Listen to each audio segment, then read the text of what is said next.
Okay, this is take 4. Fuck, I've done this so much. Before I begin, if I ramble or anything, first video, I've said that 4 times already, but shit. Anyway, my name is Jose Nolasco, and I am an LVAD patient. The LVAD is a device that is used to help heart failure patients cope with their heart failure. What it does is it helps the heart pump blood better and reduces the workload on the heart. And in my case, it's a bridge to transplant, which I really hope I actually get on the list soon, because as of right now, I'm not even on the list, and it's been almost a year. But anyway, before I had it put in last year, I remember I couldn't get up off the couch without help. Couldn't go to the bathroom by myself without help. I had to have help dressing. Pretty much, I was a 90-year-old feeble man. Excuse me. Once they put it in, I dropped close to 60 at least 60 pounds, but excuse me, maybe it was close to 70. I went down to 160 from 240. And when I looked at myself, I couldn't believe how much weight I lost. Like, I looked like a completely different person. But anyway, the point of this video is to say, if you're watching this, either you stumbled upon it from, somehow, like we all stumble on YouTube videos, or you did a search for an LVAD because you were curious like I was. And I hope that my demented ramblings actually help you. Basically, what you get is you get the pump, which, obviously is internal.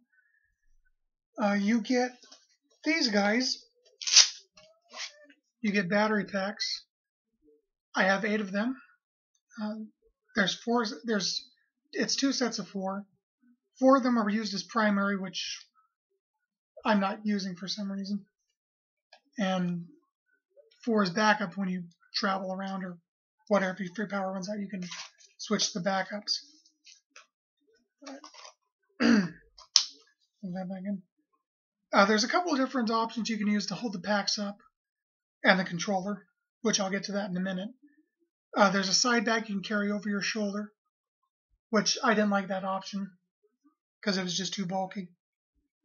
Another option they give you is a second vest, which is smaller, and the battery packs actually stay up here, but that one was too awkward. So I went with this one.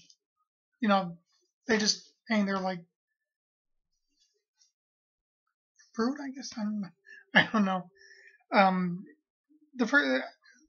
Some things I wondered, and what I've been asked by myself by a couple of the other patients I met who were getting ready to have a transplant, was, is the vest heavy? Does it weigh you down? And I told them no, it doesn't. In my case, I've never even really felt it, unless I sit down in a chair that has armrests in it, because obviously these things are not going to be easy to fit in the side, so you gotta pull them in front of you and have them draped down there, or figure out drape them over the sides of the arms. But anyway, yeah. Next component would be the controller, which is this little guy. That one brings up your information on the inner workings, the pump speed and whatnot. Battery icon to show you how much power you have left. And I actually need to change that, but I'll do it later. This button is the silence alarm button. You'll get when you go to unhook to change batteries or hook up into your power module for the night. You'll hear this for each one. Just tap that to mute it. Put this guy back up.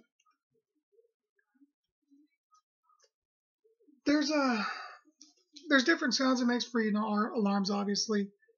Low battery is one, which is just that slow sustaining beep. Pump failure, complete pump breakdown, whatnot. And on this one, you do have to test it at least once a week It's a self-test basically, which means you just hold the battery indicator thingy button, and you will hear that. First time I did that, it scared the hell out of me. Once takes about 10 seconds. Icons right here. These three are for the, well, you can't see them anymore, but there's three right here. One for the driveline, which goes into the body, and two for the cables. There's a wrench, which means wow, you think I know this. It means something's wrong.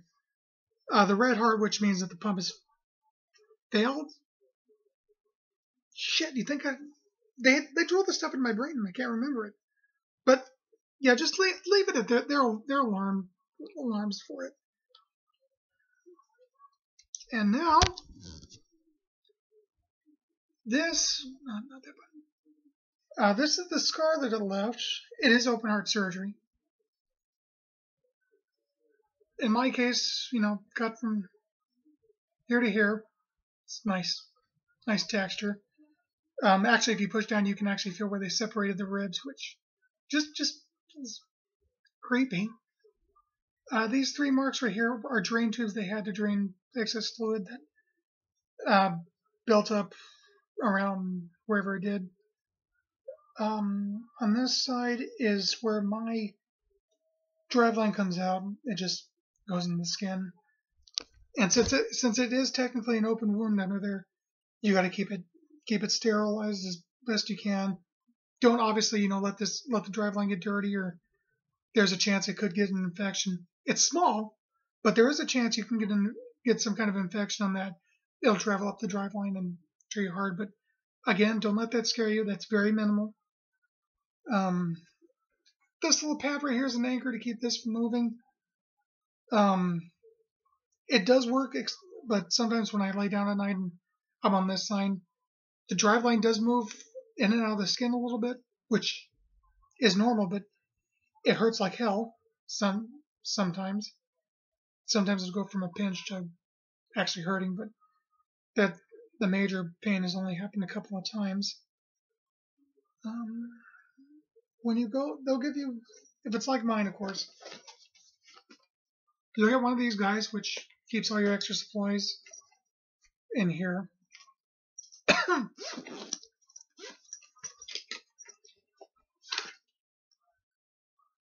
Cameras up here.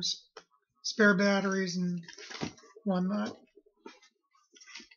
Extra controller in case the one you're wearing fails and you have to change it, which that doesn't happen very much, but it can happen. Two of these, which are what the batteries connect into.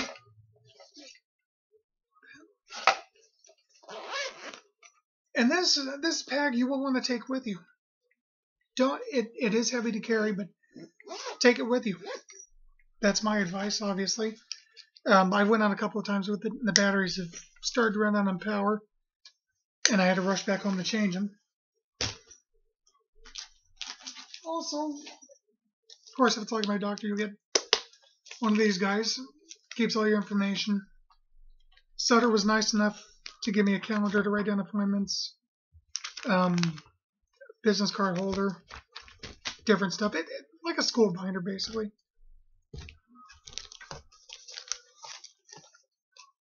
This right here is to write down your numbers on the pump. When I first got it, I did it every day for the first 4 months, but I'm starting to blank on it now.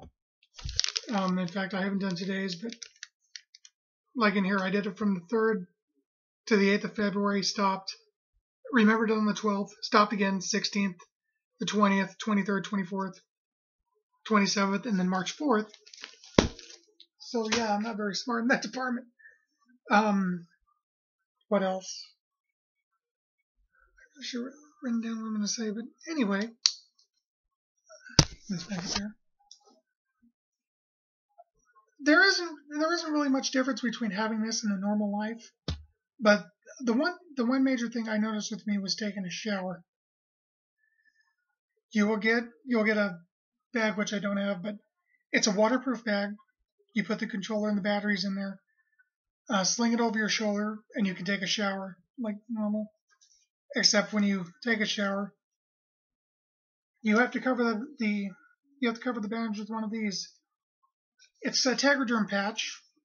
It's just basically peel off the back and stick it on there like a piece of tape. It works pretty good, but my skin doesn't like to hold on to them exactly, so I gotta go double sometimes. Your bandages may vary, but you'll get one of these. Now it's got obviously everything you needed to change the bandage. This, yeah, shut up. Shut up. It's gonna ruin my flash drive in there. Battery charger. That's pretty much self-explanatory. One of the thing I can't bring out is the PM module, or the power module as it's called. That is what you hook up to at night when you come off the batteries. It's not very hard to sleep with it because you just lay them over, you can turn over and whatnot. It's funny because they told me to check that alarm at least once a month, and this is the sound it makes whenever you test it.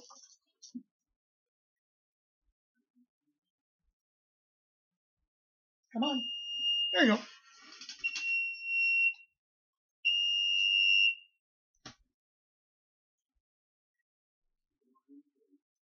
It's short, but it gets pretty loud sometimes. What else is there?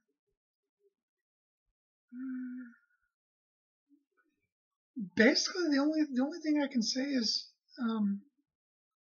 if you're thinking of, if your doctor or whoever or someone in your family has to get one of these, I would say do it, because obviously it changed my life. I got my life back. I completely turned around. With it put in, my ejection fraction went from 15% to I think around 40%. If you haven't heard, I believe normal ejection fraction is 60% on a completely healthy person, so that's pretty damn good.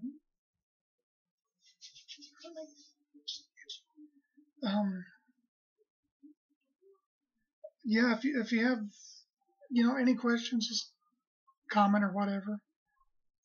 I realize this isn't exactly the most helpful explanation, but again, first video, kind of nervous.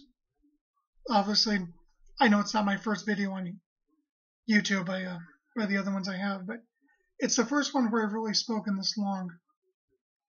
And again, if you're getting this or someone you know is getting this, I would say go for it. That's not it. Thanks for watching.